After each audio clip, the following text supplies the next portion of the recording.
Olá! Nesta aula vamos aprofundar um pouco mais os nossos conhecimentos sobre os componentes móveis dos motores a combustão interna. Vamos lá? Como sabemos, os componentes de motor podem ser divididos entre peças fixas e peças móveis. Nessa divisão, consideramos como fixas todas as peças que, e móveis servem de suporte, apoio ou proteção para as peças móveis.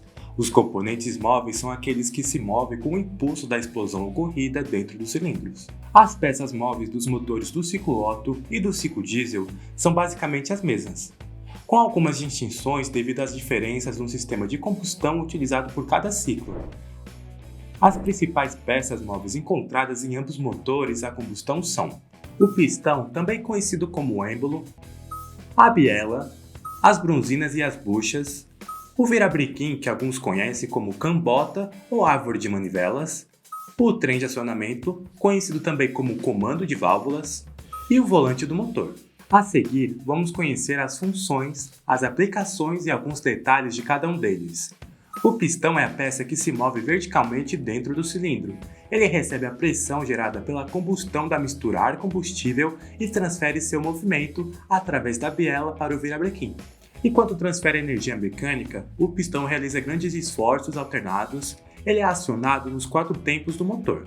Admite e comprime o ar, recebe o impulso provocado pela expansão dos gases após a combustão e expulsa os gases para o exterior.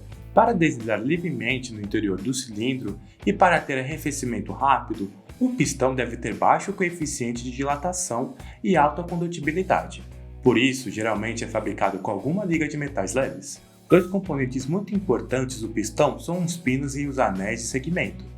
Os pinos são as peças que ligam o pistão à biela. Eles podem ser ocos ou maciços e têm a função de transmitir a força gerada pelo movimento alternado do pistão para o virabrequim.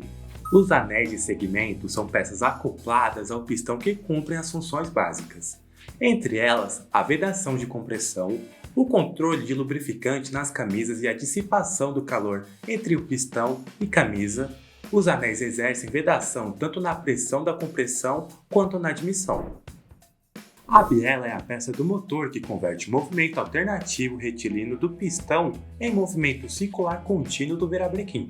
Em outras palavras, a biela transforma o movimento reto e alternado dos pistões em um movimento circular contínuo do virabrequim. Elas são fabricadas em aço especial e podem receber tratamentos exclusivos. A união entre biela, pistão e virabrequim é feita por meio de parafusos que também são produzidos em aço especial. Em movimentos mais recentes e de alta performance, você pode se deparar com a biela fraturada. Em vez do formato de uma única peça, temos a biela e a capa da biela nesse modelo, e com isso é possível obter um encaixe perfeito. O virabrequim é a peça que, por meio das bielas, recebe os movimentos alternados e retilíneos do pistão e os transforma em movimentos rotativos. Também conhecido como árvore de manivelas, o virabrequim é formado pelos munhões e moentes, também chamados de colos fixos e colos móveis. Para evitar a quebra e aumentar a resistência, todos os cantos dos munhões e moentes são arredondados, formando um raio de concordância com o colo. Esse raio, por ser arredondado, não tem cantos de 90 graus. Além disso, os cantos também são tratados termicamente para adquirirem mais dureza. A peça é construída em aço forjado de grande resistência. Os pistões são compostos de níquel, cromo, molibdênio, magnésio e silício. Quando o tamanho permite, o virabrequim é perfurado internamente para facilitar a lubrificação dos munhões e moentes. O volante do motor é um disco de aço que transforma a energia produzida pela rotação do virabrequim em força rotacional estável. Ele pode ser encontrado em aço forjado, laminado ou fundido. Geralmente, o volante vem balanceado, dinâmica e estaticamente com o conjunto móvel do motor. O peso desse componente é calculado de acordo com o número de cilindros e a aplicação do motor. Quanto maior o número de cilindros, menor será o peso do volante. Em alguns motores, com um grande número de cilindros, o volante pode ser dispensado, pois o motor tem uma regularidade de marcha favorecida pela superposição de impulsos motores. Em geral, o volante de motor é uma peça robusta, que armazena a energia de rotação do motor e tem a função de compensar o tempo de ignição entre um cilindro e outro. o que proporciona um funcionamento do motor mais suave. Ele também tem uma cremalheira que aloja o motor de partida. Além do volante de motor convencional, você também pode se deparar com motores que têm um volante de dupla massa.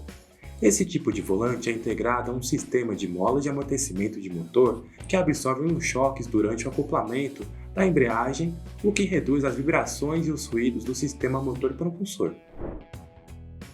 Bronzina, bucha, capa ou casquilho, independentemente do nome pelo qual você conhece essa peça, o fato é que ela tem um papel muito importante na redução de atrito e serve como apoio e guia para as peças giratórias, deslizantes ou oscilantes do motor.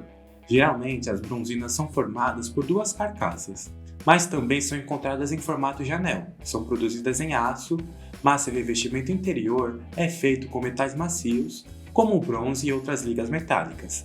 Esses metais de revestimento têm a finalidade de reduzir o atrito. As bronzinas envolvem outras peças como o mancal, a biela e o eixo. As bronzinas de biela servem para reduzir o atrito entre a biela e o virabrequim. As bronzinas de mancal diminuem a folga e o impacto entre o virabrequim e o bloco. As bronzinas de comando protegem o comando de válvulas. O mecanismo de acionamento, como o próprio nome indica, tem a função de acionar algo. Portanto, quando nos referimos ao trem de acionamento, estamos tratando de um grupo de componentes que fazem abrir e fechar, no tempo apropriado, a válvula de admissão e de escapamento no cabeçote do motor.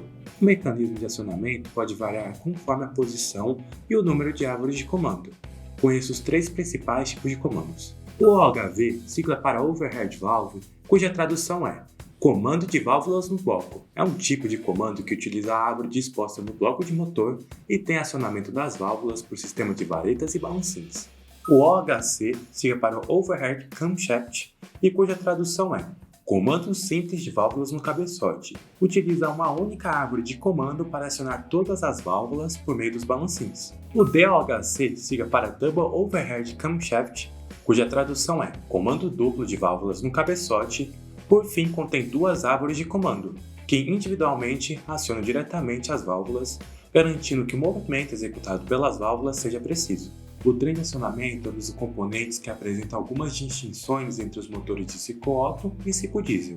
Uma das funções do trem de acionamento é fazer o cruzamento de válvulas. Nos motores a combustão interna ciclo Otto, essa ação tem o objetivo de gerar o vácuo no coletor de admissão. Nos motores ciclo diesel, esse cruzamento de válvulas é quase zero, uma vez que o vácuo não é necessário para a combustão espontânea. Outra distinção está relacionada aos pistões. No ciclo Otto, o pistão se move verticalmente no cilindro, como resultado da pressão gerada pela combustão da mistura ar-combustível. Nos motores ciclo diesel, o pistão também tem como função ser a câmara de combustão para a compressão do ar.